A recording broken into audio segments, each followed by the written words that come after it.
Hello friends, मैं विनय निर्भीक। Friends, आपका एक बार फिर से हमारे चैनल पे स्वागत है। तो फ्रेंड्स, एक बार फिर से आप जान रहे हैं पोस्टपोनमेंट की खबरें जो हैं चलने लगी हैं न्यूज़ में, मीडिया में, हर जगह ये बातें छा गई हैं कि अब सभी एग्ज़ाम्स जो है फिर से पोस्टपोन होने लगेंगे। ठीक है, इसका रीज़न क्या है सब कोई जानता है। ओमिक्रॉन बढ़ते जा रहा है अपने देश में।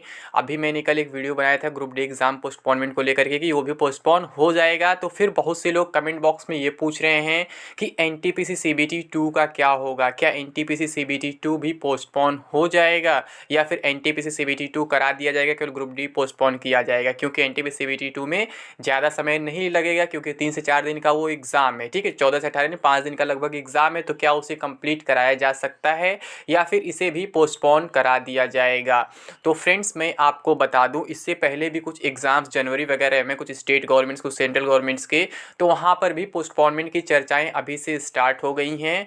अभी 23 जनवरी को यूपी टेट का एग्ज़ाम है, उसके भी चांसेस हैं पोस्टपोन होने के। तो आप इससे अंदाज़ा लगा सकते हैं, चाहे आपका 1 दिन का एग्ज़ाम हो, चाहे 4 दिन का हो, चाहे 10 दिन का हो, खतरा तो अब सब पे मंडराने लगा है। यानी कि अगर 23 जनवरी का यूपी टेट जो है पोस्टपोन हो जाता है तो ये बात ऑलमोस्ट कंफर्म हो जाएगा कि आगे जो भी एग्ज़ाम्स होंगे, चाहे सेंट्रल गवर्नमेंट के या फिर स्टेट गवर्नमेंट के, वो भी पोस्टपोन हो जाएंगे। यानी कि आपका एनटीपीसी सीबीटी 2 जो अभी तक शेड्यूल्ड है 14 से 18 फरवरी के बीच, वो भी पोस्टपोन हो जाएगा। ठीक है, और सिचुएशन ऐसे ही अगर आप देख रहे हैं, मतलब कि अगर ऐसे लगातार जो है ओमिक्रॉन के केसेस बढ़ते जाएंगे तो फिर पोस्टपोन होना ऑलमोस्ट फिक्स है।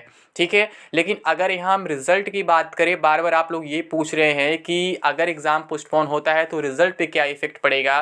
तो फ्रेंड्स, मैं वही कहूँगा जो हमेशा कहते आ रहा हूँ। रेलवे का एक रूल होता है कि वो सीबीटी 1 का रिज़ल्ट देने के बाद 20 से 50 दिन के भीतर सीबीटी 2 कराता है हर हाल में। जैसा कि ये आप इसे कंपेयर कर सकते हैं बैंकिंग एग्ज़ाम से, आईबीपीएस वगैरह से, एसबीआई वगैरह से। वहाँ पर भी यही होता है कि जब वो लोग प्रीलिम्स का रिजल्ट देते हैं तो तुरंत मेंस का एडमिट कार्ड साथ में रिलीज़ कर देते हैं और मेंस 1 हफ्ता 10 दिन बाद एग्ज़ाम करा देते हैं। तो वहाँ पे 1 हफ्ता 10 दिन बाद कराते हैं, यहाँ पे थोड़ा ज़्यादा समय देते हैं, लगभग 20 से 50 दिन का समय देते हैं। और बैंकिंग सेक्टर में भी क्या होता है, इन केस कभी कभी अगर जैसे मेंस को पोस्टपोन करना होता है तो वो क्या करते हैं, प्रीलिम्स के रिजल्ट को भी रोक देते हैं, अगर उन्हें पहले से कंफर्म होता है कि हमें पोस्टपोन करना है तो। अदरवाइज कभी कभी क्या होता है कि रिजल्ट कुछ केसेस में दे देते हैं, फिर उसके बाद मेंस को रोक देते हैं। वो तब होता है जब थोड़ा सा मेंस और रिजल्ट के बीच में गैपिंग रहता है, पहले से जो शेड्यूल उनका रहता है और मेंस के बारे में कंफर्मेशन नहीं रहता, तो रिजल्ट पहले से वो जारी कर देते हैं, फिर बाद में कहते हैं पोस्टपोन कर दिए। तो यही सेम सिचुएशन अब यहाँ एनटीपीसी सीबीटी 2 में भी बन रहा है और सीबीटी 1 रिजल्ट में भी बन रहा है कि अगर रेलवे पहले से श्योर हो जाता है कि उसे एग्ज़ाम पोस्टपोन करना है, यानी कि रिजल्ट देने से पहले वो श्योर हो जाता है कि एग्ज़ाम पोस्टपोन करना है, तो रिजल्ट पर भी रोक लग जाएगा, रिजल्ट भी अभी नहीं आएगा। और अगर रिजल्ट देने के बाद कोई डिसीजन लिया जाता है तो फिर मान लीजिए रिजल्ट आ ही जाएगा आपके पास पहले से ही, और बाद में एग्ज़ाम पोस्टपोन कर दिया जाएगा। अब वो एग्ज़ाम चाहे जून में जाए, जुलाई में जाए, अगस्त में जाए, अभी कोई कंफर्म नहीं कह सकता है। लेकिन ये तो तय है लगभग कि अगर पोस्टपोन होता है एग्ज़ाम तो जुलाई तक तो उम्मीद है चल ही जाएगा। तो फ्रेंड्स, मेरा बस आपसे यही कहना है कि अभी आप लोग केवल अपनी प्रिपरेशन पर फोकस करें, अभी आप किसी भी बात पर ध्यान न दें। मतलब फाइनली कोई नहीं कह सकता है, क्योंकि ये फ्यूचर है, फ्यूचर के बारे में कोई नहीं जानता है कि फ्यूचर में क्या होने वाला है, कोविड केसेस बढ़ेंगे या घटेंगे या ऐसे ही कांस्टेंट रहेंगे, ये कोई नहीं जानता है। और अगर बढ़ते घटते कुछ भी होते हैं, इसका इफेक्ट एग्ज़ाम्स पर क्या पड़ेगा, गवर्नमेंट क्या डिसीज़न लेती है, ये भी कोई नहीं जानता है, किसी के हाथ में नहीं है। आपके हाथ में जो है आप वो काम करिए। अभी आपको सीबीटी 2 का जो एग्ज़ाम डेट मिला हुआ है 14 से 18 फरवरी मिला हुआ है, तो आप उसी को टारगेट करके अपना प्रिपरेशन करिए। क्योंकि आप जितना अधिक प्रैक्टिस करेंगे, जितना अधिक प्रिपरेशन करेंगे, उससे आप ही को फ़ायदा होगा, किसी दूसरे को नहीं होगा। अगर इन केस एग्ज़ाम पोस्टपोन हो जाता है तो आपका प्रिपरेशन आज नहीं तो कल काम आ जाएगा। लेकिन अगर आप पहले से ही सोच लेते हैं कि आपका एग्ज़ाम पोस्टपोन हो चुका है, आप पढ़ेंगे नहीं, प्रिपरेशन नहीं करेंगे और बाई चांस एग्ज़ाम उसी डेट पर हो गया, आप पहले से प्रिपेयर नहीं रहेंगे, तो आप एग्ज़ाम में फ़ेल भी हो सकते हैं, यानी कि आप सीबीटी 2 क्लियर नहीं कर पाएंगे, ऐसा भी हो सकता है। तो इसलिए फ्रेंड्स, मैं आपसे यही कहूँगा, चाहे आपका एनटीपीसी सीबीटी 2 हो या फिर ग्रुप डी हो या फिर कोई भी अदर एग्ज़ाम हो, आपको अपने पास से कोई भी फिक्स डेट नहीं बनाना है या फिर एक माइंडसेट नहीं बनाना है कि हाँ अब तो एग्ज़ाम पोस्टपोन हो ही चुका है, मैं पढ़ाई नहीं करूँगा। तो ऐसा आपको बिल्कुल नहीं करना है, आपको हमेशा पॉजिटिव रहना है। आपको ये सोचना है कि चाहे कोविड आए या कुछ आए,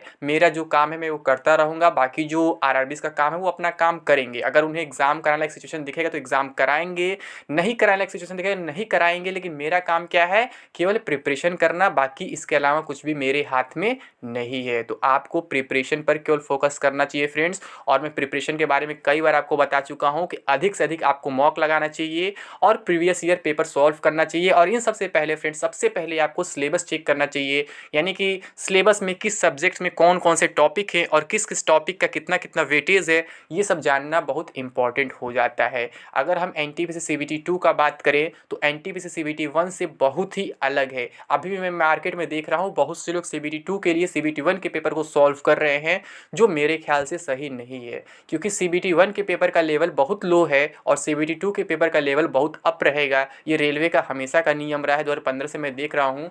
जो उसका सीबीटी 1 होता है वो बहुत ईजी होता है और सीबीटी 2 में कुछ ऐसे टॉपिक्स इंक्लूड कर दिए जाते हैं जिन्हें आप कभी शायद देखे भी ना हो, सोचे भी ना कि ये भी आ सकते हैं यहाँ पे। तो फ्रेंड्स, मैं आपसे यही कहूँगा कि अगर आप सीबीटी 2 का जेन्युइनली प्रिपरेशन करना चाहते हैं तो आप सीबीटी 1 का प्रिपरेशन अब ना लगाएं, पेपर ना लगाएं, क्योंकि टाइम आपके पास काफ़ी कम है।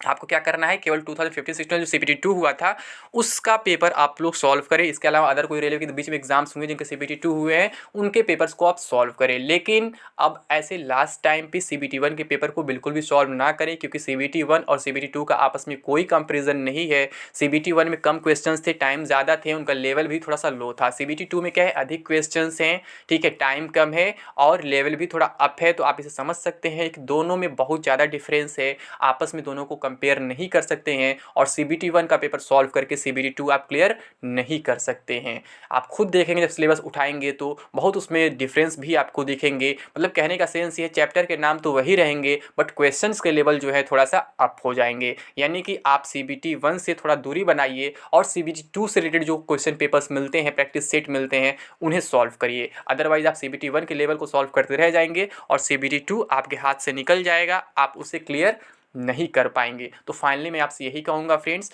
आप लोग पहले सिलेबस चेक करिए, फिर उसके प्रैक्टिस सेट्स वगैरह जो भी होते हैं या फिर चैप्टर्स पहले कवर करिए, फिर प्रैक्टिस सेट मॉक लगाइए, ऑनलाइन ऑफलाइन जहाँ से भी हो सके। लेकिन सीबीटी 2 का मॉक लगाइए, सीबीटी 1 का मॉक मत लगाइए, ठीक है। और एग्ज़ाम होना होगा तो होगा अपने टाइम पे, नहीं होगा ना होगा टाइम पे तो बाद में होगा, आज निकल तो होना ही होना, ऐसा तो है नहीं कि नहीं होगा। तो आपके हाथ में जो है आप वही करिए। और अगर हम रिजल्ट की बात करें फ्रेंड्स, तो रिजल्ट हो सकता है कि 10 तारीख के अंदर भी आ जाए, क्योंकि उसमें लिखा हुआ था नोटिस में कि 15 जनवरी तक आ जाएगा, यानी कि मैक्सिमम 15 डेट दिया गया है, उससे पहले कभी भी रिजल्ट आ सकता है। आज आप जान रहे हैं, आज आपका है 28 दिसंबर है, अभी 3 दिन है, इस दिसंबर में 3 दिन बीतने दीजिए, फिर उसके बाद आपका जो है फिर आपका जनवरी आ जाएगा। तो जनवरी में मतलब सेकंड वीक, यानी जिस फर्स्ट वीक क्या है संडे 2 तारीख को पड़ रहा है, उसके बाद से आप सेकंड वीक सपोज कर सकते हैं कि आपका रिजल्ट जो है कभी भी आ सकता है। मतलब संडे के बाद कभी भी जो फर्स्ट वीक आएगा उसमें आपका रिजल्ट कभी भी आ सकता है। तो उम्मीद करता हूँ कि आप लोग इन कन्फ्यूज़न में नहीं पड़ेंगे कि एग्ज़ाम होगा कि नहीं होगा, आप केवल अपने प्रिपरेशन पे फोकस करेंगे, ठीक है फ्रेंड्स। तो अभी के लिए बस इतना ही। Thank you. जय हिंद, जय भारत।